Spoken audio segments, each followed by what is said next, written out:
bitches.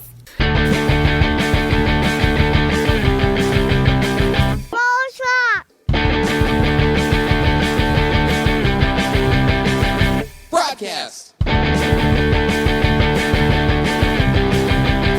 Hello and welcome to the broadcast with Amanda, Shandy, and Colleen. My name is Colleen. My name is Amanda. And I'm Shandy. Welcome, everybody. This is a special edition of Broad Topics brought to you by all of the crazy shit that the Republicans in Texas are trying to pull and, I don't know, everything else that's going on in the world right now.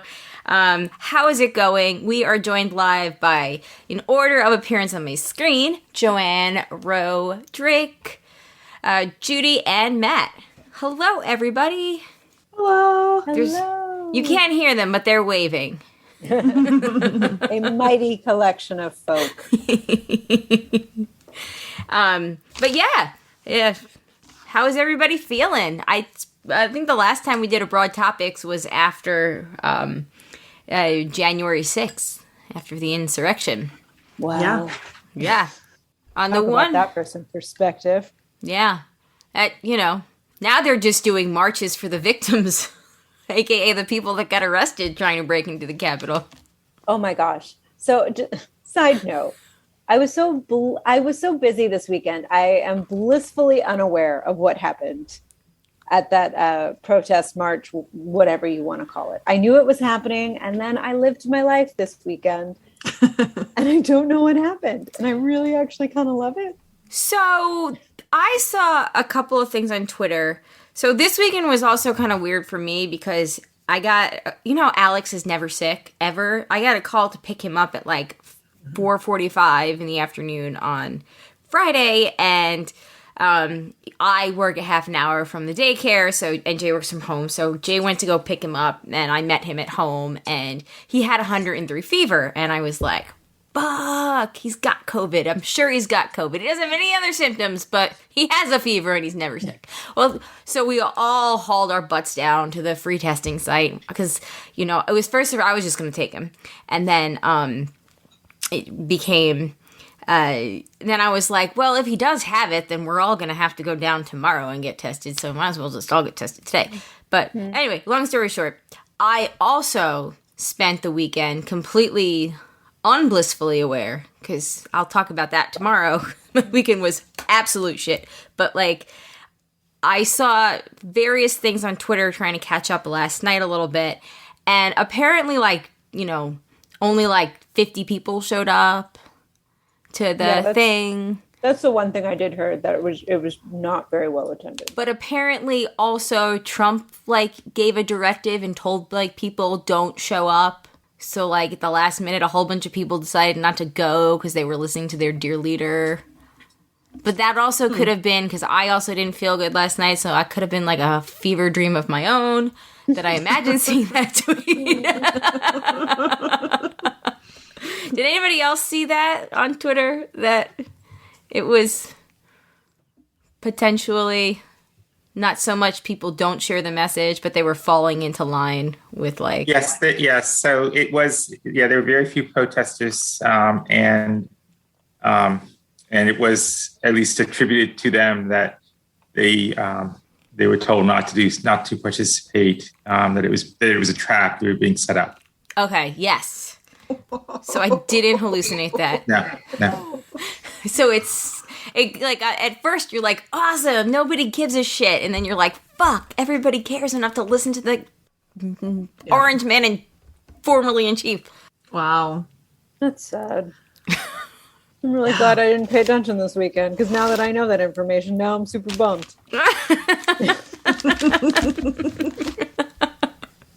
Yeah. It was really nice that the morning news this morning, nobody covered it. It was just I know, that was really nice. Next. Yeah. Yeah. It's just so refreshing. Okay, anyway, sorry to get off topic. So we've got a bunch of things that we could talk about tonight. We can talk about COVID things. We could talk about Texas. We could talk about Afghanistan and immigration and refugees and the fact that ICE, chased down a whole bunch of Haitian refugees today, and it was horrifying. So yeah, we got a whole bunch of happy subjects that we could talk about. Hello, we are being... Oh, he can't hear me. We've been joined by our favorite Democrat, David Gott. He's in the house. I mean, our favorite... How's it going? Moderate? Yeah. Anyway, you're all my favorites. Yeah, so what does everybody want to start with tonight on this fine Monday evening? I mean, I kind of feel like Texas needs to be addressed. Texas. Anybody else? Ro, it looked like you had something you wanted to talk about. It is definitely Texas. I know you said you had an email, Colleen. I had a what? You had an email about Texas. We did.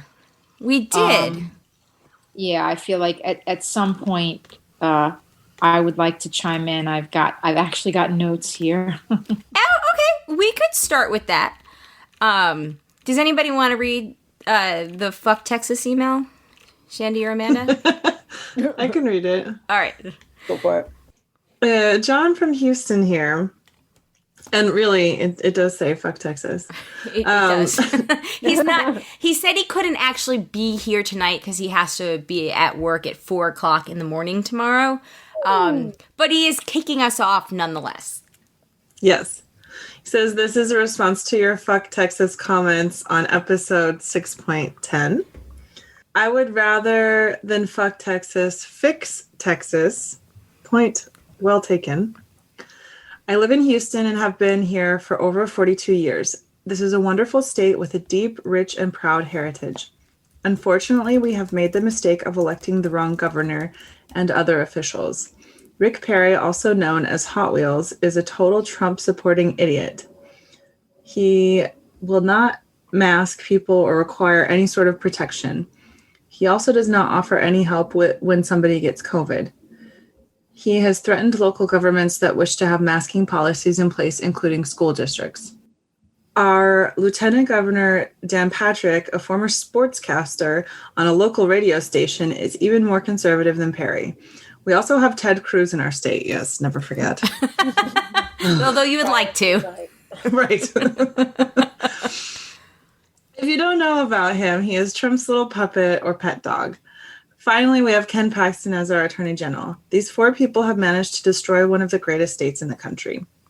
I'm totally outraged at the anti-abortion stance.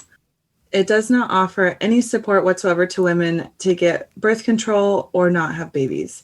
It expects the women to have babies and then pay for everything themselves.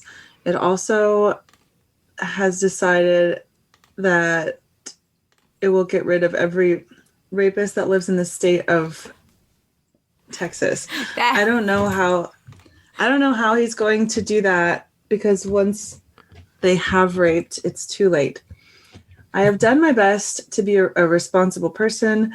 I even had a vasectomy because I have had sex with other women. By the way, that's consensual. Good. I have taken responsibility for my own reproductive abilities. Regarding the Voting Act he passed, it is a total joke. He's outlawed drive-through voting, which I used during the last election. 4 of us voted from our car in less than 10 minutes. He's made 24-hour voting against the law and restricted voting hours. This is all to keep underprivileged voters away from the polls. This act is aimed at big cities that traditionally vote Democratic. We need to dump this steaming pile of dog crap and roll his ass out of Austin. Matthew McConaughey has expressed interest in running for governor. For the first time in 70 years, I am going to actively campaign for anyone that runs against Perry. As I said, this is a great state, and we need to restore it to its former greatness. Hey, since this email was sent, it actually leaked that Beto is planning on announcing a run for governor of Texas. And being an actual politician, it might be a better choice. Yeah. Oh, Beto. Yes. At first you don't succeed. Just run again. He's like our Abe. Eventually. He's like the 21st century Abe Lincoln. Right. Guess who's polling better? Buddy. Who I'm guessing McConaughey's polling better. But he beats Abbott by like 9, and Beto loses by 5 or 6. It's still It's a early. long way away, but Yeah. I don't know McConaughey's stance on anything. I know that I've liked him in certain of his acting roles. But could we not have people who are just like famous for other reasons becoming our politicians? Like just because you have a lot of name recognition from an acting career, or because, I don't know, like you inherited a bunch of money from your dad, doesn't mean that you should become a politician. That's all I'm saying. Baseline, some experience, college degree, maybe a graduate degree. Like, can we just like set some like guidelines? Actual interest in civil service. And just like, come on. You don't have to get crazy. Just like some basic. I know. That would be that would be helpful to have if you're going to run for elected office. Suggestion. And maybe it's a sincere desire to serve his community, but I have a hard time assuming that. I don't know. We'll start a little smaller. Start a little smaller than governor. Maybe mayor. Work in local politics. Yeah, do some volunteer work. Like, I don't know. Donate to some good donate to some abortion clinics, for example. I don't know. Or just use your platform as a celebrity to like raise money and speak out. Yeah. It's a great place to start. I just saw Matt's comment. Yeah, it's pretty good.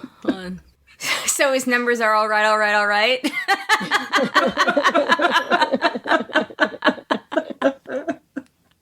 I don't know. It's completely freaking unfathomable to me, and yet completely 100% believable to me that Matthew McConaughey would be Texas's number one choice for governor. No, the question is, would he be better than Arnold Schwarzenegger? Right. I was going to say, we did have Arnold Schwarzenegger. I wasn't a Californian when that happened, and I can't really remember much of his policy stance. Well, I do know that he's Jesse like Ventura. And Jesse Ventura in Montana, right? Was that Minnesota? Yeah, Minnesota. Sorry, I knew it was one of the M states. It's okay. Montana currently has... Montana has a bunch of assholes, some of whom are not actual Montanans, but they're just going to ruin a great state too. So I feel for John. It really sucks when like a good state gets ruined by assholes. Who else from Predator can run? Did Danny Glover have any interest in? I don't know who else is in Predator. It's basically it. Okay. I grew up watching that movie with my uncle, which is very odd. Cute. Yeah, it's definitely not one of those cute movies Good times. So, fix Texas. I like that idea. Me too. Yep. I will say, though, something that he had mentioned was actually one of the articles that I myself was how the thought is women can just not have sex to not get pregnant. And I can't tell you how many arguments I've had with people in my family about how that's just not a realistic thing, like to be like, oh, that's the solution. Just don't have sex. And I know that... I mean, so like we could just like maybe like neuter all the men? Is that what they're saying? Like... No, it's the women. Right? Exactly. Yeah, I mean, exactly. We know it's the women's problem. We're always looking at it from... problem. I can say from growing up in a very Catholic family and having had this argument before at like the dinner table, it's the position is, and there's absolutely no compromising with at least the people that I am related to. Maybe there is compromising elsewhere. Compromise is always great. Is that sex education, birth control, anything related to that whatsoever should be strictly a parent's choice, a parent's decision to educate, parents, like totally up to them. The government should have no involvement in it whatsoever, which is a okay theory until you think about how many people in this country don't actually understand how reproduction works in general. So again, that's something that is not super realistic. And when you just do like abstinence, the woman has the, miraculous role of being able to create a life in her womb and carry it and blah, blah, blah, blah, blah. But again, like something has to give or take. Like abstinence is just not, like it's not realistic. Yeah.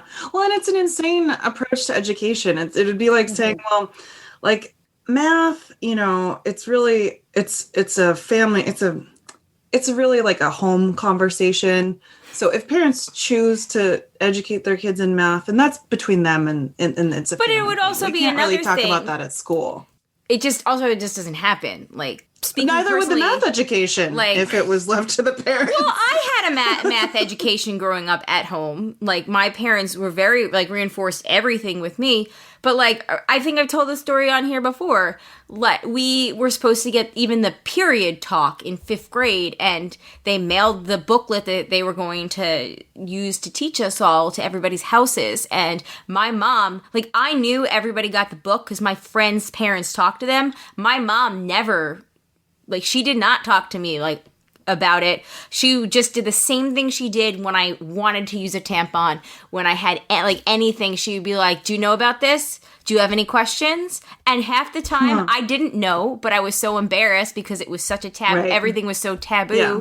and she was so awkward about it that I would just say yes or no, but that's okay, and spare us all the uncomfortable conversation. And my parents did know about things like that. Like, I think about, like, the quotes that we hear from people who just don't, like, it's not even awkward for them. They just, parents that just don't understand, like, where babies come from themselves. Like, you know what I mean? Or Yeah. Because if they weren't taught it in school and they had parents that didn't teach it to them, like, just the waterfall. right. So And God knows they didn't have the internet. Yeah. Yeah. But going back to Texas, how do you, somebody out there, please unmute and let us know your thoughts. When you get them back to Mexico. Get them back to Mexico. Yeah. Well, Mexico is like on its way to being more progressive in terms of abortion than Texas. It is kind of crazy how Mexico and Really? yeah. Yeah. I'm surprised to hear that with its high Catholic rate. Well, that's yeah, and it happened at roughly the same time. I Yeah. like literally saw those headlines like almost the same day. I was So, like, wow. Within days of each other. yeah. So Mexico's Supreme Court ruled that abortion was a constitutional right in Mexico. And that happened right around the same time as us. But, obviously our headlines were so much bigger. But it's just crazy to me that Mexico and Ireland, two ginormously Catholic countries, have both, It's like, I Separate mean, church from state. novel concept, right? Exactly. I thought we were all about that, but apparently not really. And it's just like, I think what's frustrating is like you're saying about sex education, Colleen. It's like, I understand that it's like an emotional, loaded topic, and so I understand that makes people like not always make great decisions about like how to talk to their kids and like all of those kinds of things, and maybe a little reactionary and uncomfortable with like what's going on in schools if they have like a more comprehensive sex education. But it's frustrating because all of the research shows very clearly that the more repressive your sex education program is, the more you push abstinence only, the higher your rates of STDs and teen pregnancy are. So do you really want to tackle the problem? If you do, like, there are solutions. right. And I know as unpopular originally the free birth control in the Affordable Care Act was, at least in the communities I grew up with, because you're just paying women to be sluts, right? I was like, it's not, birth control is not that expensive. Doesn't it cost more money to like pay for a child to be in the system for, 18 years or whatever? But anyway, like as unpopular as that was, I remember reading something in like 2016, 17, 15, that actually showed that teenage pregnancy rates and abortion rates dropped significantly because there was more awareness and access to contraception. So that's why I was talking about compromise. Sometimes it is actually better to compromise.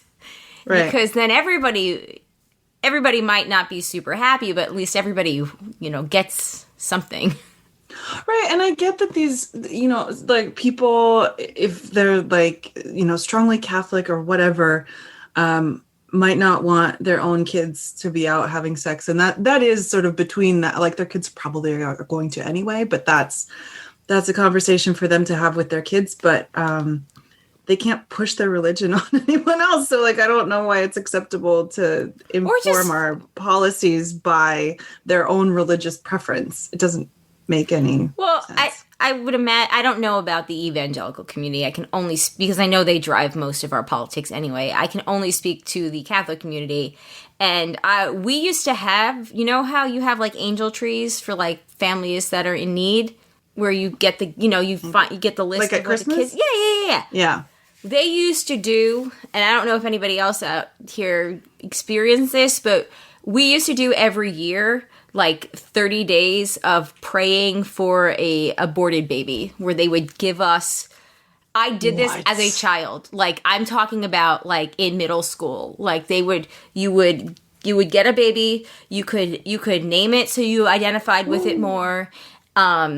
Oh my God. You prayed for that baby that their parents would make the right decision, or their mom would make the right decision. It was always the mom. It was never the parents. But like, so wait, it was a baby that hadn't been well, it was very vague. It was very vague.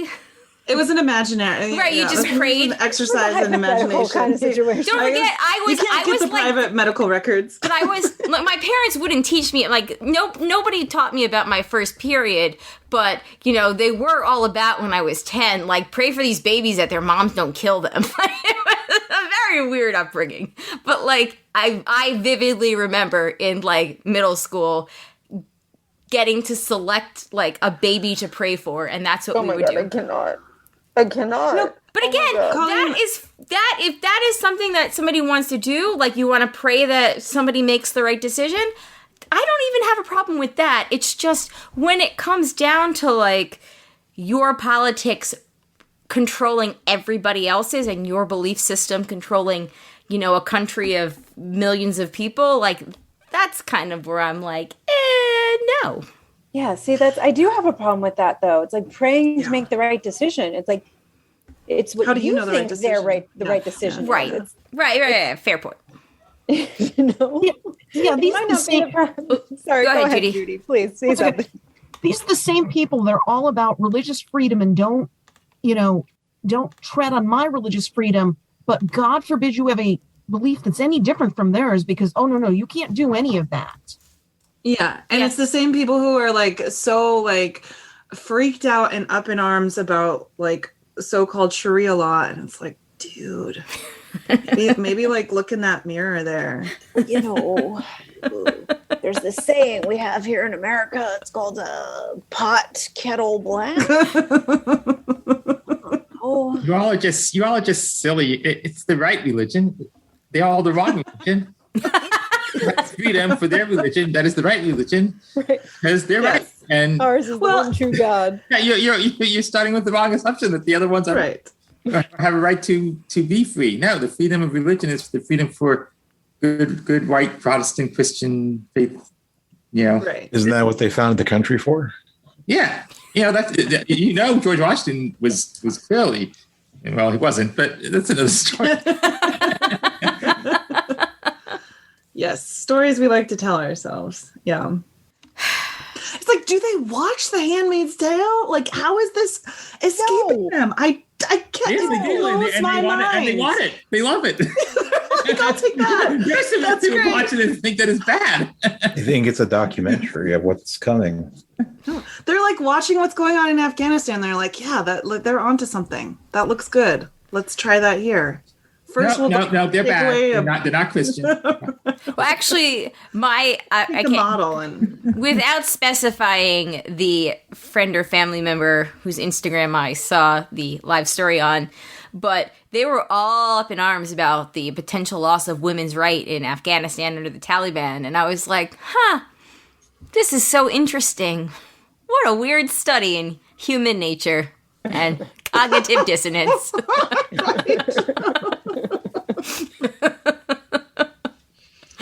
Those are the same people. Oh my God. Those are the same people that are also, very, or rather same family member-esque, who is very upset about, the child pornography rings that are being run out of pizza shops, while also being completely silent on like Jim Jordan and the women's gymnastics team.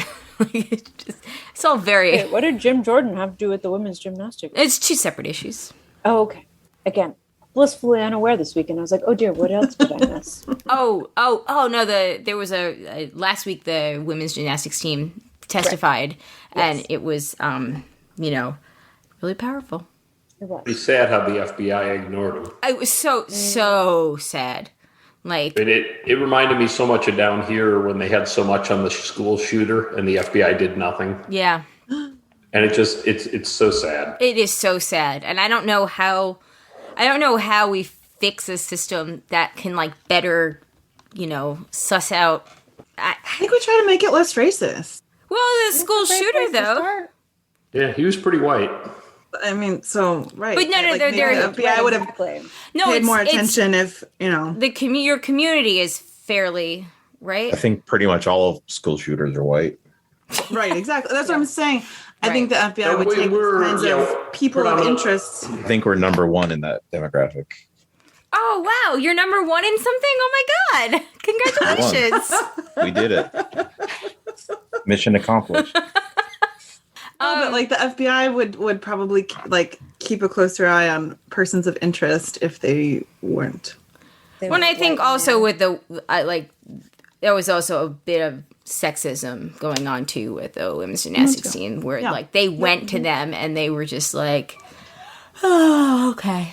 Well, of course, all women lie about sexual abuse because it never happens. Right. And then they want abortions on top of that. God. God, They just want everything. women. I think you should put Greg Abbott. He'll stop the sexual assault. Pick your battles. One thing at a time. All right, Ro, you had notes and things you wanted to contribute. Go. If I get started, I don't know when I'm going to stop. I'll stop you. Don't worry. We don't need you Stop to me stop. when you Just keep stop. going. No. my I'm going to refill my glass and mute myself so it doesn't sound like I'm peeing. And just go off. Go for it. I mean, Can I just say that I loved your article, Ro, by the way? I Your appreciate Good House that very much. article was awesome. Thank you. So good. Thank Co-sign. you, David. I Co-sign on that. appreciate that. Yeah. Thank you. Yeah. It's been a whirlwind. My head has just been spinning with so many different things and so many different thoughts. And even just in the little bits of conversation we've had right now, I've got so many things spinning around, but I'm going to just say a couple of quick things, and then I'm going to hone in on the reason why I even brought up a broad topics to begin with, which does go back to Roe, pun intended. Oh, are you the reason that we're here tonight? I believe I'm the one who said, "Can we please have a broad topic?" And we love you so much. We obliged. But which started with the Texas abortion law. But I mean, the first thing that, of course, we all know, and I know I'm preaching to the choir, the hypocrisy is endless. The hypocrisy around racism, around sexism, around misogyny, the hypocrisy around, anybody's a terrorist unless you're a white male who's shooting up schools and killing children and teachers and, all of those things. But then again, I also hate being that person who paints every other with a broad brush as well, because I do that too. I mean, I other the people who I disagree with as well, and I try not to, but that happens. So I like what John said about how there's a strong, powerful history to Texas, and many Texans are good, moral people, and you end up with these leaders, whether they're celebrities or not, however they ended up being who they are, that are creating these narratives, a lot of it that does go along with,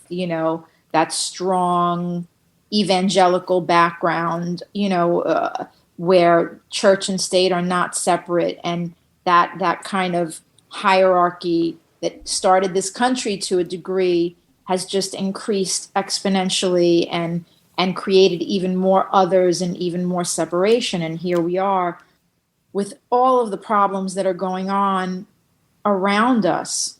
So I know I'm kind of, as I said, rambling, but one of the things that I've been thinking a lot about is, the issue of women's choice and what is happening in Texas, which is happening in so many other places and has been going on for years, that abortion laws have been getting stricter and stricter in certain states, and people are really not allowing women to have any rights or any say in what they're doing. And it's infuriating. And I think that one of the things that I kind of held on to was I came up with this own hashtag in my head, like my choice story. And it brings me back to the Me Too movement and how when things were happening and women were starting to open up about being raped and being abused, and, you know, the hashtag Me Too movement started and people felt like they could open up and say, you know, this is something that happened to me and it happened to me. And I can talk about it, or maybe not be specific because some things are very personal. So somebody could say, you know, Me Too without saying what that Me Too indicated. But in thinking about the My Choice story, like women aren't allowed to talk about what happens to us from the moment we get our periods until we are old and have gone through menopause. We can't talk about those things, and not that every woman should explain what has happened to them, but in the interim of all of these things, like I don't want to tell my choices to other people because I don't want it to ultimately be held against me. Whereas in the Me Too movement, you know, it got to the point where finally we weren't holding being abused against women. We were letting them talk and trying to find ways to support them until Cosby got out of jail, but whatever. I told you I was going to go on and on. But like, I would love to be able to tell my story, but I don't feel like I can because the choices I've made in my life, and they've been many around my reproductive life, just around my life in general, are things that I can't discuss because what if this YouTube video comes out and a parent of one of my students hears me talk about the choices I've made in my life? And if you extrapolate that out to all of the women in this country, we can't talk about these decisions that are so important in our own lives. And so then old white men can tell us what to do with those choices. And again, I'm like, my ire is up, but how do we break that cycle? How do we allow women to continue having choices and allow women to talk about their experiences, even with each other? You know, because I certainly am not going to talk out in the world if I've made any decisions around abortions or I can't think of the word, like taking the pill, reproductive choices, or any of those things. I'm not going to open that up to the world, but can I even talk to a small group of people about it? And that doesn't even happen as much. Women don't talk about their periods. They don't talk about menopause. They don't talk about infertility, except to a very small few. And then you bring that out into the world, and everyone else who's got these tough ideas shut it down. And then we end up with losing something that this country has had for over 50 years, which is the woman's right to choose. So I know I kind of went all over the place, but I just wish women could be able to talk more, even just to each other, and people in this country would be allowed to make the decisions that make sense for them and their families and their bodies. Are you asking how can women avoid being canceled? Because I hear cancel culture is pretty bad. Just kidding. I don't know. I know I was all over the place. No, you weren't all over the place. That was actually. Oh, I think you actually perfectly distilled down the ultimate point of the argument. And honestly, one of the I'm trying to respond to you with the elegance in which you presented your. That was not elegant, but thank you. Oh my goodness, Ro, you have never not been elegant in your life, at least on the broadcast. I mean, just like with Me Too, I think the more the attention that's paid, the more people do share their stories. I mean, if you think about it, things involving reproductive health, anywhere from like, you know, miscarriage to IVF struggles to abortion are a lot more. I mean, there might be a stigma still with, especially with something like abortion, but like there's a lot more, I guess, there's a lot more room for those conversations now than there even was, 5 years ago. And I think it's also going to be one of those things that I hope doesn't, explode in the terrible way, the terrible reasoning behind why Me Too exploded, with taking the Weinstein stuff. But like, I think that it's just going to be one of those things that just keeps growing within society, and, people just keep talking about more and more. I think that's my hope, that people do talk about it more and more. And it is happening in certain circles. But if you're not in those circles, right? If you're, you were raised in, I guess, I'm trying to do the math, in the 80s and the 90s, and I was raised. Oh, you're so sweet. We're all the 80s here. But you know what I mean? Like just those kinds of younger years, and yet in your own home, you didn't hear everything you wanted to hear or should have heard, right? Like just imagine the places and the young girls and the young women who are not going to be able to have those conversations because they're not in the circles that we run in, or they're not in the places that we're in.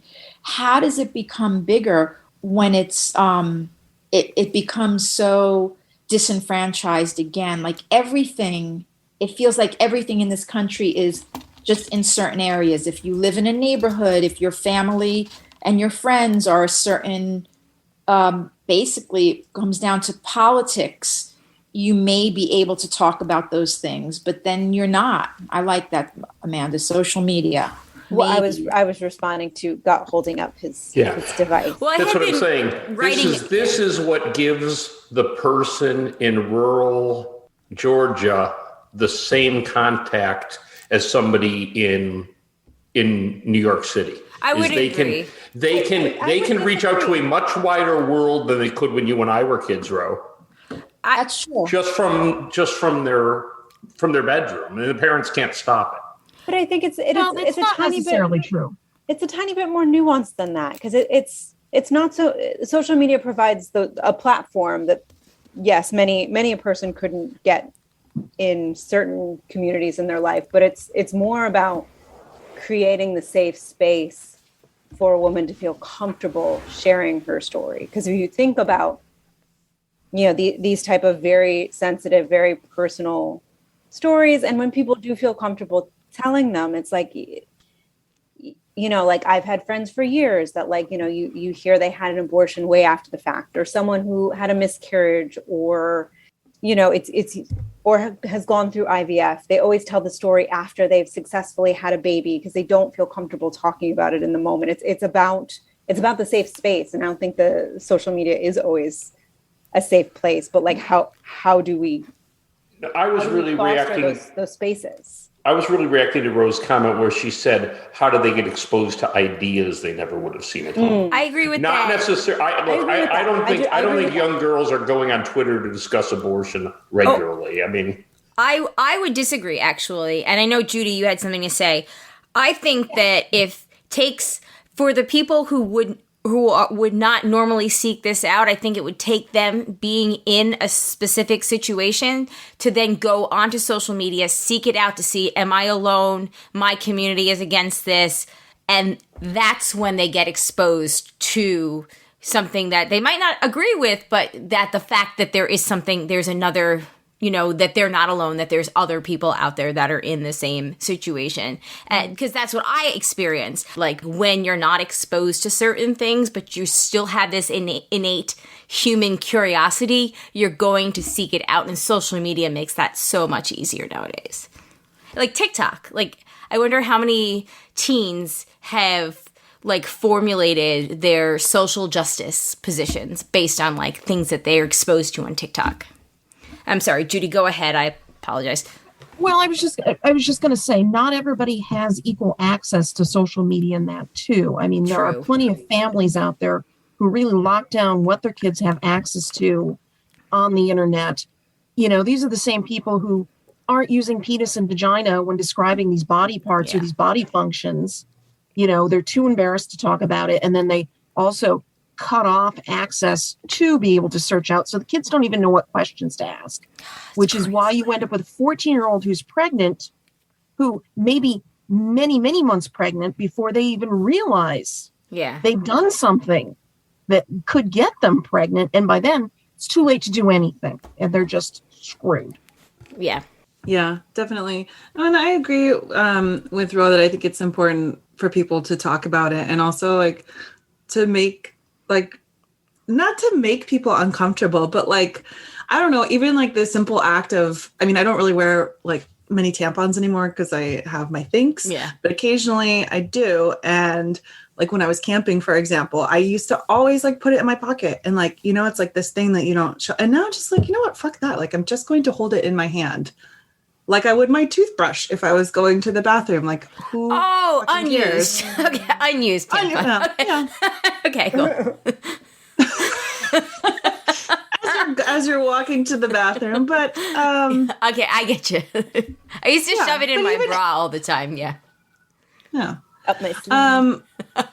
And that's thing too. Like a magic I trick. agree. Like I remember my mom, when she first got her period, told me that she thought she was dying because she didn't know what was happening. And of course, in her family, they didn't talk about it. And so that was when she learned what a period was. Like that's messed up. But I think really the solution though to the problem, like, yes, we should all get comfortable talking about stuff and we should all share, because again, like even people who are super conservative, I'm sure they all know somebody who's had an abortion. They just might not know that they know somebody who's had an abortion. Mm-hmm. But what we really need is just more non-men in politics and positions of power. Like that's how it's going to change, is like when you actually have non-men at the table who know and care about what the needs of people who don't have penises are. Right. Also, Plan B needs to be cheaper than $50. I don't know if it's cheaper than $50 anymore, but when I had to take it, it was really $50. Wow. Yeah, no, it's $50. I mean, it's been a few years, but I had to take it once, and it was $50. So inflation, so it's probably more than $50. I just want to rephrase my last comment. Not that they care about what people other than people with penises have, that they care about what people who don't identify as men need. And yes, it is $50 for Plan B. And in France, it is about €6 because I've taken it in both countries. And so just an illustration of healthcare. What does €6 translate to? Like 10 cents? That, like, no, like $8. I don't know, depending on it's significantly cheaper. Yeah. I think even to go beyond that, it's not just non-men or non-people who identify as men, or, you know, because then you get the Marjorie Taylor Greens. And you get Marjorie Taylor, I'm going to put a rocket launcher to a Prius green. Yeah. Yes, her. And the Amy Coney Barrett's, like, I mean, honestly, like what we need, and I know I'm not supposed to say this, but what we need is more progressives in politics and in power. And that's what the country wants. Like, there are more of us. It's just right. And then we go back to the Electoral College, and then we go back to the fact that the last how many elections have actually been won by people, you know, by popular vote. It's this whole thing that goes back to like power and control versus really listening to what the science says and what the majority of the people say, and what is just ethically and morally right. It's those things are kind of lost. They're lost in that mix, and it's heartbreaking. Can I ask a question to the parents here? Is it just Gott and Joanne? How did you talk to your kids about sex? I'm actually curious. I'm actually curious because Zachary asked me yesterday if babies being in mommy's tummies was random. So I'm not the right person. I didn't do a good job of it. But I'm proud to say that I do know my granddaughter, who's 4. She just spent the week with me. And oh my gosh, she's 4 already? Holy shit. Well, 3.5. But yeah, and so. Oh my God, time is just crazy. But she used the word vagina just quite easily, and she talks about the baby in mommy's tummy. So I'm sure that her mom is going to be better. I will say I did get her to a OBGYN at a young age to talk to somebody because so she was reluctant to talk to her parents, either of us. And but I did say, look, you got to do this. So let's go talk and understand, so that she had access to birth control, and all that. I kind of left it to her to decide what you want to do. I am in a slightly different situation, right? Because of what I was going through at the time. But and I don't know whether she got other information from her other parent. So it's a little different, but it's also a different time. I mean, I'm not in the 80s and 90s. I'm 50. I'm a lot older. And we definitely did not talk about any of this stuff growing up. Okay. So things are better. I also want to just, while I'm on, just a note. I've been watching I watch a lot of more of the unusual movies out there, the ones that make the top 10 list but don't make the top 10 popular lists. Okay.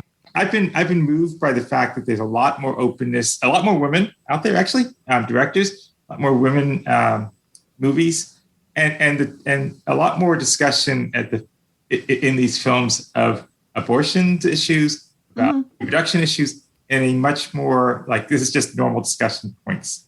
And then you have shows like Lady Parts and Girls Fight Ever, and there is some of that going on, and we shouldn't forget that there is some of that going on. It's not great, it's not mainstream yet, but there is a movement that even a few years ago you would not have heard the type of discussion that's out there. So there is goodness, a long way to go yet. Yeah. Yeah. No, that's a really good point. Even I'm sort of rewatching The Chair with Franck, and was like really struck again by, like not spoiler alert. I don't know. It's not like abortion, but there is a portrayal of like an interesting adoption dynamic that I hadn't really seen before. So I definitely agree that there's a lot more representation of a lot more types of issues, and that's good. And that's moving in the right direction. And I think like the cultural shift, like culture comes before politics, right? So like the cultural shift is coming. We need the politics to follow suit. And I think that once we have many more, a much more representative political body, then I think that will help a lot. As soon as being a Christian is no longer a qualification for being a politician, fix a lot of shit. Seriously. Gott, you have boys. I do. When they were young, we were pretty open about that stuff. So had they asked Melissa that question, she would have just said, Dad and Mom got together, made the baby, and baby came after 9 months. She wouldn't have gone and based on the age, they got together, they shook hands. Right, but based on the age, it would progressively have gotten a little more detailed. I don't recall having the talk with either one of them, so that would lead me to believe that my wife did that. Okay. I will tell you that my son just left for Virginia Tech some 6 weeks ago, I guess, and I had for about the fifth time in my life the no means no, the no always means no, the no is no discussion. And it got to be, when he was living here, it got to be a joke. He would go out, where you go to hang out with my friends. No means no. Dad, there's not even going to be girls there. Okay. Well, okay, but no could still mean no. Shut up. Okay. And he'd walk out. So, I would just tell you to be as open, as honest as you think they can handle. Yeah, and we try to. I mean, we do try to do that. Obviously, we use all the anatomically whatever that word correct words or things. We Zachary is very like, he's a hugger. So sometimes, we just have to be like, don't forget, like, if somebody doesn't want you to hug them, you can't hug them. Like, so we try to age appropriate things too. But, I was just curious. But anyway, so Texas. The goal is abstinence only, a very realistic goal. The goal is eliminating rapists, a also totally attainable goal. And because they're absolutely going to take care of all those rapists. Yeah, you know what they're going to do? They're going to be like, something? I was going to rape you, but I just decided not today. Yeah, because the rapist. But did they really have any in Texas? I always remember, y'all you may not remember Soap, the movies, the TV show Soap. It was one of the. Oh yeah. I always remember the line from the lady who from Texas going, well, we just don't have any gays in Texas. And they just don't have any rapists in Texas. They don't have to worry about it because it's all, the men are just perfect there. And they're all perfect gentlemen. You know that. Well, one of the Arabian countries once said that. They asked them about homosexuality in the country, and they said, we don't have any. And it was like Iran or one of them. Yeah. I may be misquoting it, but no, you're not. You're not. I remember this. Sure you are. Yeah. That's right. No nukes, no gays. They're just a great country. No, I'm not joking that much about it. I mean, you look at how hard it is to prove rape because, it's whose fault is it? It's not the man's fault that there was a rape. It was the woman's fault. How much did she have to drink? What was she wearing? Right. Yeah. Did she have a drink sometime in the past week? Well, do you hear me? If she had just said yes, she wouldn't have gotten raped. There you go. She said no. But that's unfortunately you're dealing with. You know that type. Yeah. Female type, They're very hysterical. Yeah. They get emotional real easy. And that's part of the problem is like the abstinence only culture goes hand in hand with rape culture. So like, good luck with that. But it also goes in hand with young girls and I don't know, maybe young boys. I can't speak to them, but like who just don't even understand what's happening to them or going on or like, you know what I mean? Like just the very deeply ingrained cultures without like, I don't know how better to explain it. I've always maintained you could personally not be like, I'm never going to have an abortion, but that is your right to believe that, just like it is another woman's right to be like, I would like to choose what to do with my body. And the other thing, that we've seen that's come out of it, and it's just the nuance with it, like, women make these decisions for a variety of reasons. And, my thoughts are with blah, blah, blah, who did this, and blah, blah, blah, who this, blah, blah. That thing that went around, like that Facebook post that everybody copied and pasted. Like, I'm not pro... Yeah, I'm not pro murdering babies, but I'm pro so-and-so who... Oh, yeah. It's like I'm pro Rebecca. And honestly, like, that was great to show nuance, but like at the end of the day, it should have just been like, we're being joined, I think, by Mandi. Because I don't know a Maddie, but I do know a Mandi who has a Maddie, so I'm going to guess that it's Mandi. Nailed it. Hey. Hey, we're talking about Texas. Perfect timing to join. To be fair, we've been talking about Texas a lot. So at any point in the past 45 minutes. Exactly. Yeah. We would have gotten into some stuff. But, with that thing that went around, like, it really should have been like, I'm pro women for whatever reason, it doesn't matter, mic drop. Like, somebody shouldn't have to explain why they want to make the decision they want to make. Mm-hmm. I And don't want to stay in that person's shoes. It's not my right to tell them that their decision they made is right or wrong. What other medical decision do you ever have to justify to anyone? Like, I don't know. Frank just got a crown. Does he need to explain? I mean, he did need to explain to the fucking insurance, but that's a whole other thing. Yeah. Like, how the tooth was cracked and how, no, like you don't need to know. No, like it's nobody's. Can I just say, I take issue. So Apple came out today and they were like, because they, it's Austin, right? Where they have a big headquarters down there. And they were like, we will reimburse any woman that travels out of state to get an abortion. It's like, somebody shouldn't have to fucking disclose that they had an abortion to get that shit paid for by their company. How about you just come out there and be like, you know what? We're going to go over to New Mexico and we're just going to move our shit over there. Yes. I think that would like that somebody would talk shouldn't louder have than, like that. Also, I'm sorry, all you anti-vaxxers, but this actually violates HIPAA. I think. right. But it's also it's just like this terribly performative action to make them look woke.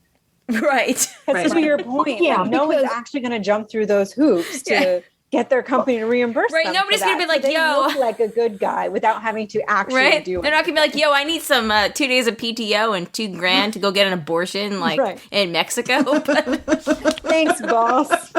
Do you want the receipts, or do I get this on a little debit card? So should I collect the receipts? Like, how do I get reimbursed for this? Right? Is it like an HSA thing?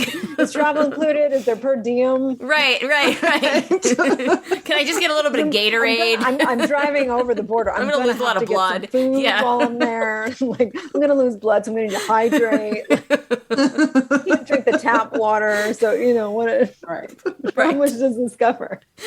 If I could jump in again, I'm just thinking about like the differences between choices and non-choices. Like there are some things that just should be choices, and there are some things that should be non-choices. And I think when people are trying to control what other people do that has no bearing on your life, that's wherein lies the problem.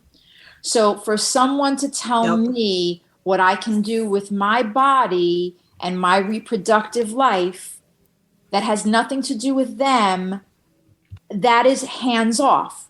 But when somebody wants to tell me that they don't have to be vaccinated, even though it's keeping this country in a pandemic almost 2 years on, then no, that's not your choice, because that affects me. If I choose to have an abortion, or I have a miscarriage, or I want to have IVF, or I want to have a baby on my own, or I don't, that's my choice and doesn't affect you.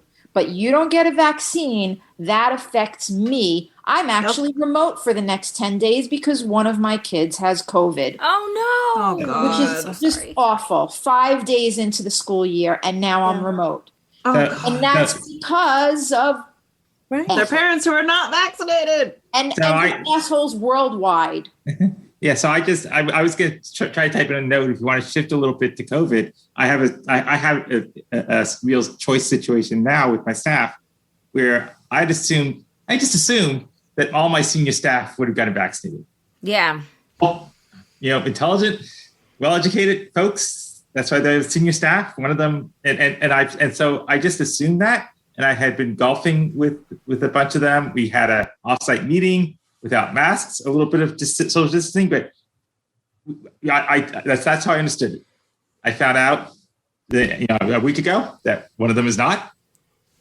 Never told me this, and to your point about choice, okay, it was your choice to not get vaccinated, and I understand the HIPAA problem, but I had to make decisions based on the health of people around me, people who work for me, my staff. I made choices for based on the assumption that, and you all knew, I was very open that I was very vaccinated, pro-vaccination. Everybody on staff knows that. I have pushed that like crazy, so you can't say you know. But it's not a HIPAA thing at all. Right. An employer can ask and require disclosure. Yeah. HIPAA only Well, he's means not. doctor can't. Right. It's not that simple. He's not my direct employee. Okay. So he and his supervisor knew, but I did not. So it's not that simple. But still, but even if you go there, he's somebody that I played golf with, who I socialized with. We went to a concert with a group of us, including some people who are highly immunocompromised. And I didn't know that at the time, that he was not vaccinated. Yeah. And I have, and now, and tomorrow, I guess Wednesday, I'm going to talk to him about it, because I sent him a rather nasty note. I don't often do that. But I was quite upset that he, again, okay, your choice to not get vaccinated. But then if you're going to affect other people, you need to let them know so they can decide not to be near you, not to include you in what they're doing. And it's a mess. It's just, it's very frustrating.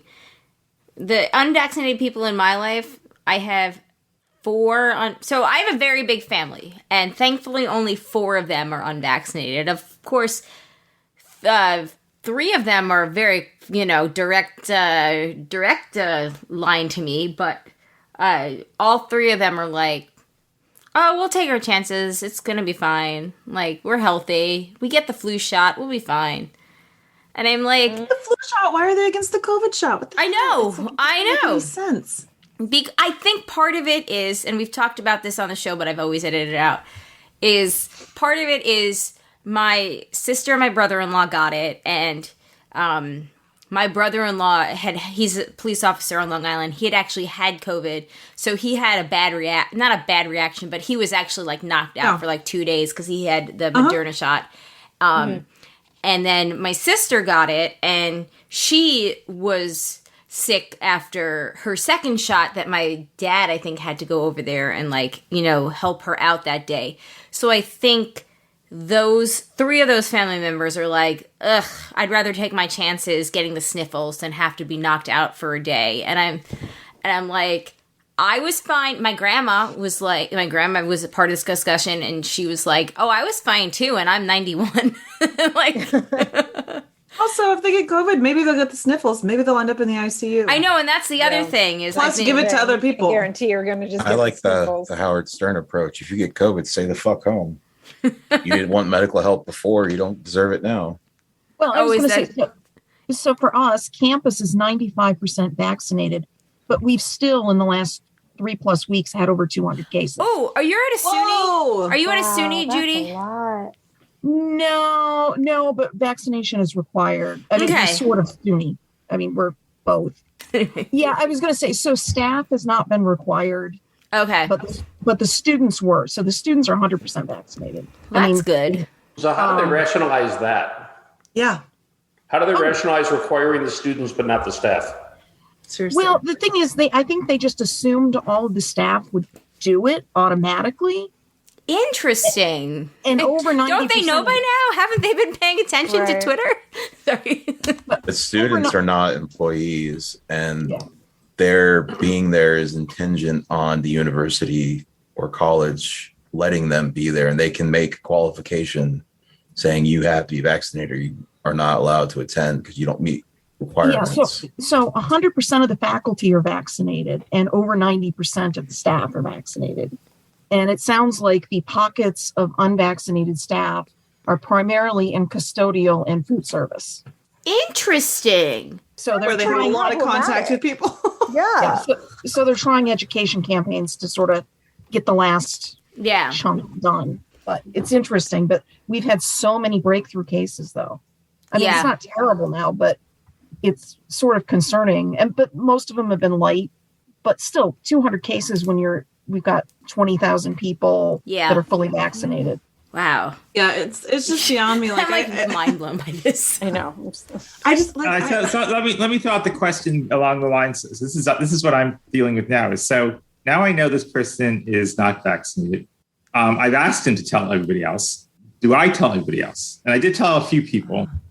But where's my responsibility? Ooh, that's tough. That's really I would say talk to your HR, because I think morally, yes, but I don't know what the legality is. And Shandy, so it's a case, a contractor case. So this is not a person for me. Right. Right. That shit's required now. Yeah. So it's a whole lot different if he was a civil servant working for me, and I could, and I will know, I guess, this week everybody's status. And I feel comfortable then discussing because it's a requirement. He's a contractor. The rules are still murky. Yeah. I will definitely not, I've already canceled an offsite that was going to be an open offsite because I'm not going to allow everybody else to be in the room with him. Right. But I'm not going to tell people that that's why. I'm just simply going to say, some people are not vaccinated, and we are going to therefore not, get together until either things get better. This is why we cannot have nice things. Yes. Yeah. It is actually kind of crazy to me because I don't know, people have been getting vaccinated for 100 years. And everybody was fine with it before now. Yep. Why did this have to be the issue? Of the vaccination to do things. Right. We all did it for school. Yeah. I'd rather 2,000 people are dying a day. It's not.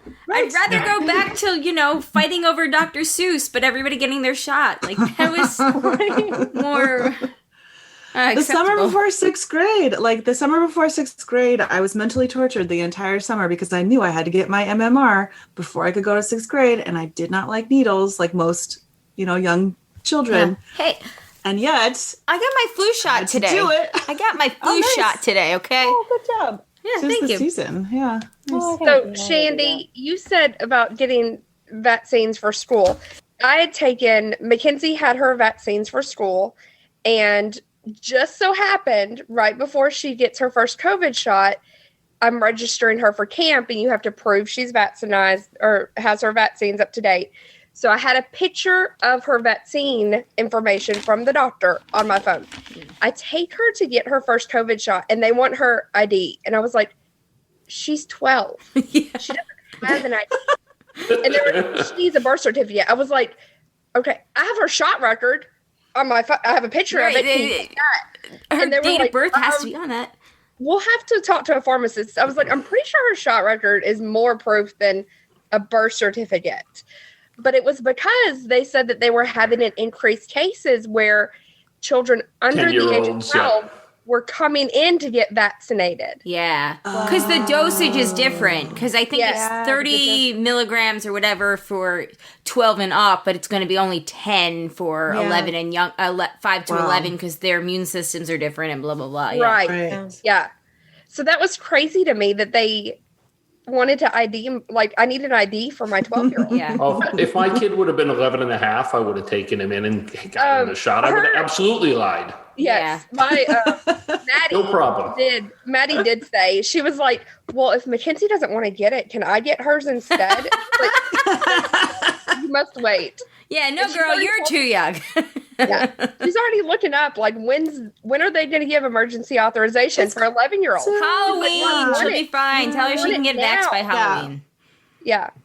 Fingers crossed for Halloween. That's what we're hoping.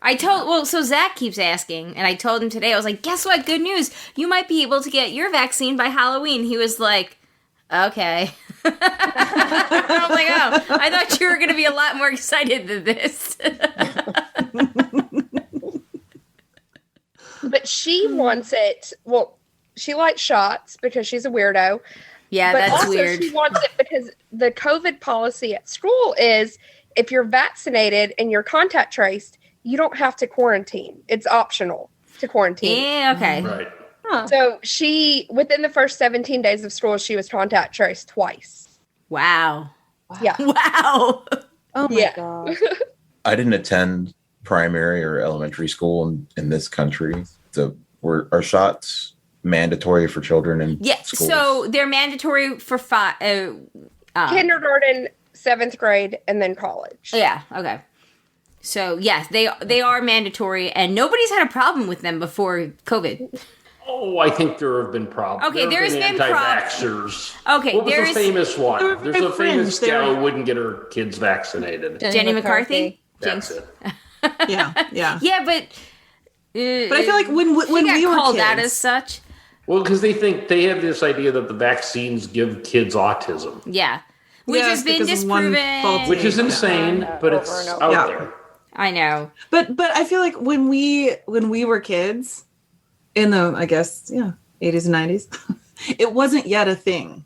Like, it was just as I think Dan actually sent us an article a couple of months ago because we had talked about this, and his article actually went back to anti-vaxxers like throughout the ages. So they've always existed, but it's never been as loud or as like actually like harmful to society as it is now. Right. And again, it used to be more like there's tens of us. Right. It's like the population and the platform. You know, they used to vaccinate kids in school. In school? In school. I have, and probably Ro and probably Joanne has, is the circle on my arm. Oh, for, is that... Now, I got mine from the doctor, but my mother, some 10 years earlier, got hers in high school. Yeah. Wait, at the school. That's nobody signed a permission slip. Nobody did nothing.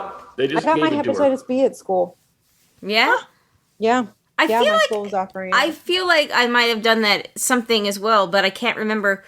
What's the one that's the one that everybody has the scar on their arm? Tuberculosis. So everybody pitched in and got their TB shot, and that like literally left a branding on your arm. But Yeah. Yeah, I got my shots at school, but I went to a government-run school, so we didn't really have a choice. actually, okay, I think we're going long, so we might need to take a commercial break in right here, real quick. Anyway, all right, COVID, Texas, anything else before we wrap this up? Have we reached any conclusions? Hashtag fix Texas. So that we need more progressives. That's my conclusion. That's always my conclusion. Cool. Yeah. Yeah. You might get Democrats in Texas. You ain't getting progressives. Not for a long time. Well, but if we had more progressives on the Supreme Court, they could have, voted to do something about that. That'll get struck down. You would hope. It's just not right. It's the stupidest law ever written. It's never going to pass muster. What, the Texas law? Yeah, because they wrote it on purpose so that the court couldn't strike it down before it went into effect. Well, but it's gonna get struck down. It's now Let's actually. hope so. No, it will. It has its first lawsuits against it. Yep. Which we were starting to mention before. Because they had to wait for some third party to sue somebody over getting an abortion, which has now happened, and now they can. Yeah. Right. Now I they just have hope not too many women die in the process. Exactly. Well, yeah. It's ridiculous, and it's not even good for the Republicans, and they don't. No, and actually, the reason that's not a bigger issue in Republican circles is it's not actually. The majority of the country is actually okay with abortion through a certain amount of weeks. Like, that's up for debate, like, amongst parties, but, like, I think enough people, going back to what you were talking about, Ro, like, enough people have had these things happen to them where they understand that everything is situational and everything has nuance. Or most things. And sometimes, you know what? You don't want to be pregnant. Again, but, like, I think everyone has had or knows somebody who has been in a situation and that, works towards things like this, like having more of a positive, like, polling, whatever. And I think that's, also why, I don't know.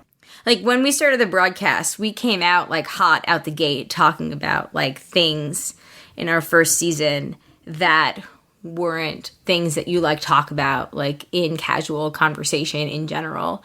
And I like to think that we've contributed to the conversation, but also that we've hopefully helped listeners, like, feel like they weren't alone in experiencing things like, any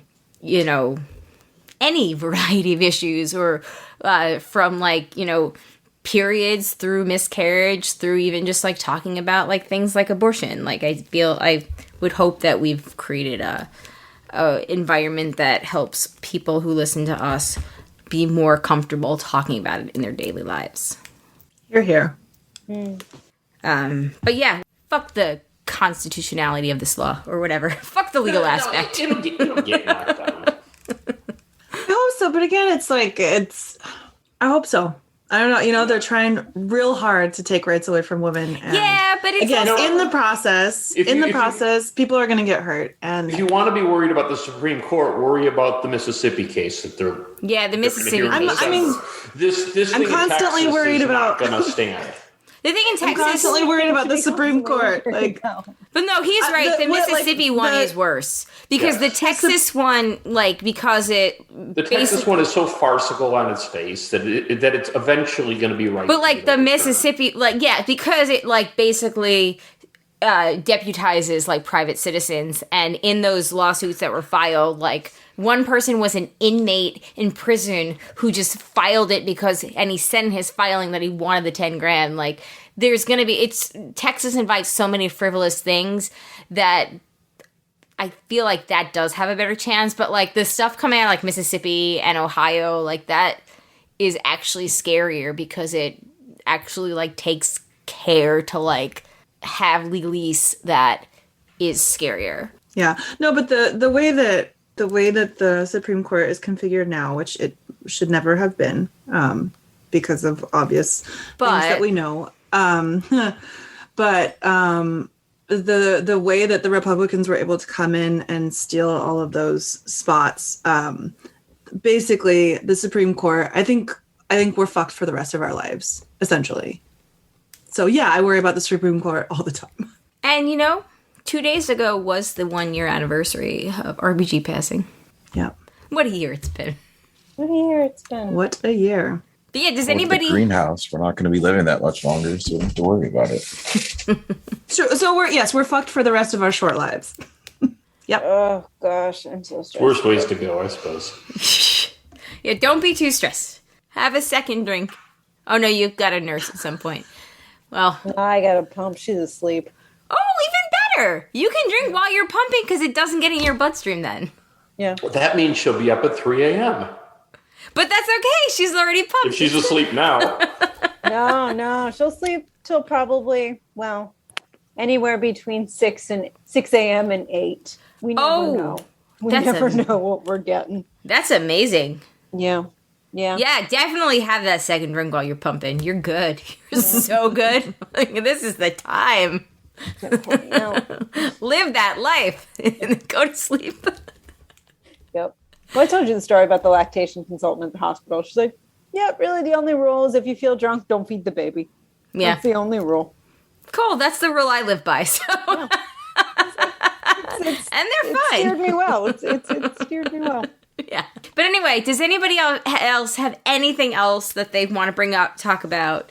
I'm sorry if we were a little bit all over the place, but I think everybody had some really great stuff points to bring up and whatnot. So thank you all so much. Piggybacking on Shandy's comment about we're fucked for the rest of our lives. Yes, let's end this on a happy note. Go ahead. Yeah. So I'm sure you saw the young man that was at a school board meeting advocating for masks within the county, and a woman behind him laughing when he talked about his grandmother dying of COVID. I did not see that. I saw the lady that was like, I wouldn't have anal sex and I won't wear a mask. And I was like, wait, what the fuck? I know, it was such a lady. It was super random. I was like, okay. You do you, I guess. And her husband's in the audience like, I know. Is she certain where we're asking people to wear the mask? Like how? Where the mask goes? I don't know, but I was like, sure. There's no better way than be like, I do anal than getting up at a school board meeting and be like, I would never do that. It's a spectacular clip. Look it up. Anyway, sorry, go ahead. So he got up and said that basically he wanted them to pass the mask mandate for the county because he goes and sees his grandparents. He doesn't want to be around other students that don't wear a mask, and there's no control right now. And one of his grandparents passed away last year because of COVID, because people don't wear their masks, basically. And there was a lady behind him that was very snarky and laughing, rolling her eyes. They were heckling him. And then basically, long story, turns out she was a nurse, and she worked for Cigna, and everyone blew up their Cigna page, and she's since been fired. So that was my kid's county. And we were I watched most of that school board meeting. It was 3+ hours, and I was in and out watching. And it was just so disrespectful. But Shandy, the students that they had taught to speak were all pro-mask. They were all, let's do the right thing now. And if nothing else that I took away from that is that the next generation has sense. They have a clue. And hopefully they will correct the wrongs that are being done right now. Yeah. Like there is common sense there. Runway in which to do it. Yeah. No, I hope so, because holy shit, we're so mean. We've gotten so mean. I think it's like the rampant individualism. I think it encourages really mean behavior. It sucks. But I don't know if it's like rampant individualism or it's more so like groupthink individualism. Do you know what I mean though? Like there's something to be said about like individualism, but then there's also something to be said about like, that group think of it where it's like you know, like the brainwashed people in a cult. Yes. We just like you ignore the fact that like, hey, yes, you can choose to do this or not, but like the choice that is good for society, like the choice that makes you a, you know, just like a decent society member, like it's not a big deal, is this choice. And I think that that's where it's, you know, it got somehow politicized where it really shouldn't have, and like it's because it shouldn't have though, and I don't even want to like go into like, you know, all of that, but like I don't know, it's just I think you have to ask yourself, am I as an adult mocking a minor who is telling a moving story about one of their excuse me, grandparents dying? Oh my god. She says that she oh no. Somebody call Frank. She's going to need a test. Yeah, do you have a fever? Coughing and I'm the one speaking. Yeah, right. Do you have a fever? The peanuts. Penis? No. I don't know if that's better. I didn't hear it that way, but it was funny. I also did not hear. I knew what you meant, but I didn't hear it that way. Maybe I didn't want to hear it that way.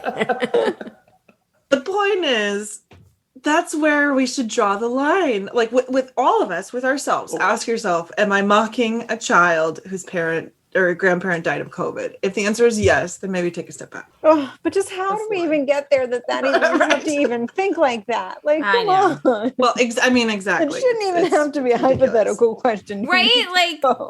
Like politics should be people that like disagree about fundamental things. Like it shouldn't be about like a public health thing. Like that's just so silly to me. Like it's just so silly. Like why does everything have to be a win or a lose? Like, you know, like one team or the other team, when everybody wins if everybody's healthy. I fucking hate wearing my mask too. I don't like it. They're all cute. I like matching them with my clothing, but I don't actually like wearing them. So like I would love it if we could all just, you know, get on the same page and like do that post 9/11 thing. We were all like flying our flags and said we were just getting our vaxes. Like, you know, it's just so silly. I don't know. It's just so silly to me. Like, I don't know. Certain things should be political and certain things just, you know, should be off the table for that. Like, it's so silly. Yeah. Talk about anger. I've been, because of the Big Brother podcast that I got roped into, I've been spending a lot of time on the Twitter.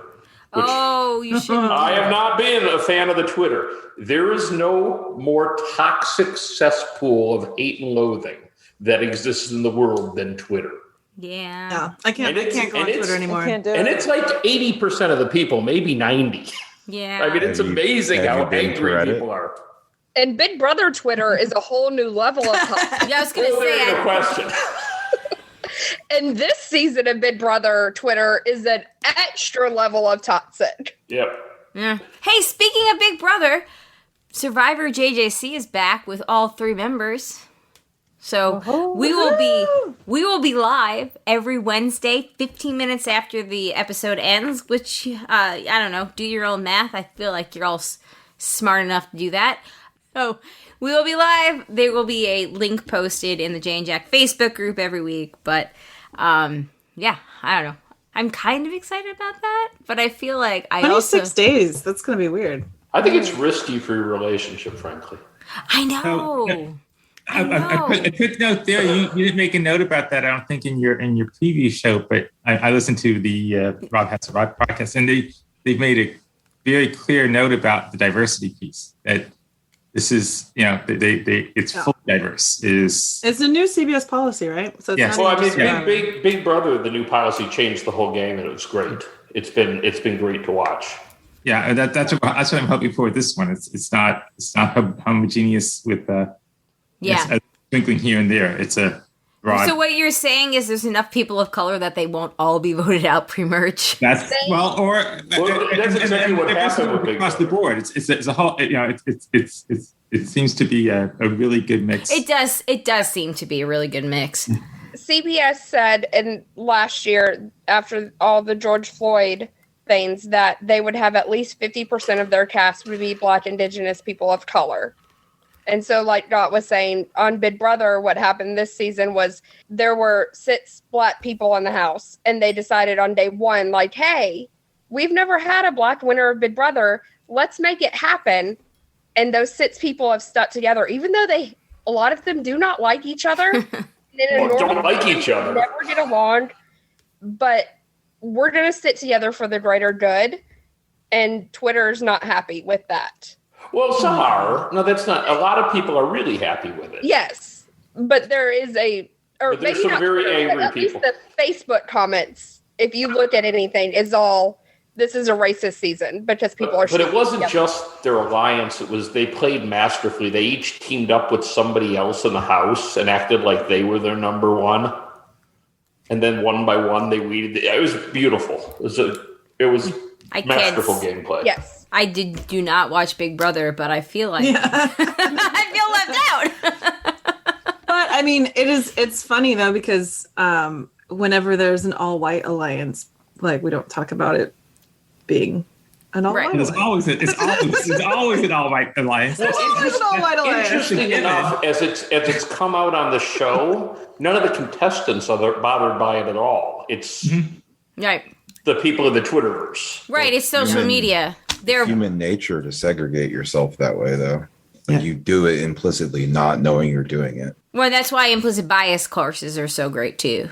I said courses like it was COARSES, but I meant COURSES, but still. Sorry. And also why it's so important to have a more diverse cast. Right. Because exactly, if you have a cast that's 18 white people and 2 like black people, then yeah.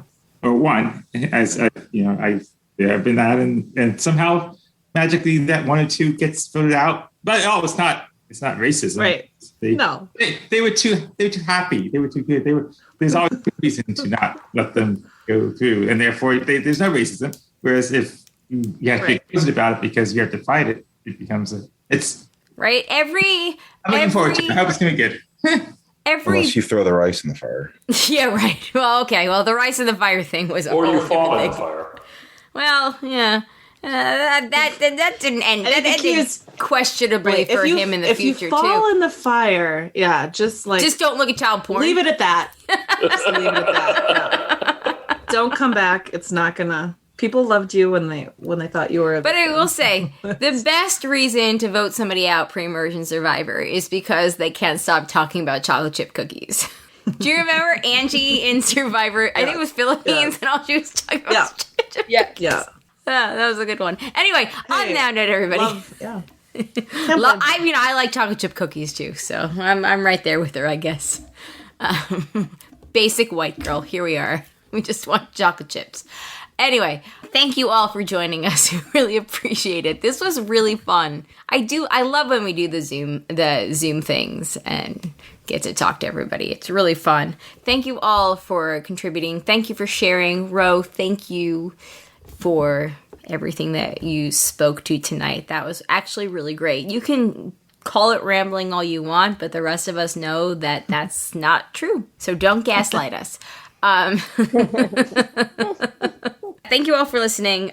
We appreciate it. We'll be back with a regular episode on the 24th, September 24th. So stay tuned for that. Hopefully it'll be out at a reasonable hour. I keep trying. I got very close this week. I think it was like 12:15.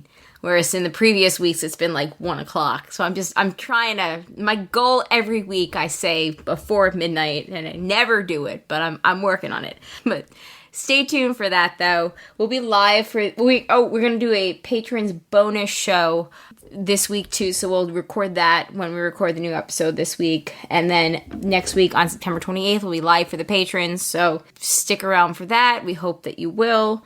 Thank you to the patrons, especially the ones that contribute at a certain level, and that would be Tack from Tokyo, Eckhart Rickner, Maggie the Magnificent, Joanne with a Plan, and Ed the Creepy Mailman. Thank you guys so much.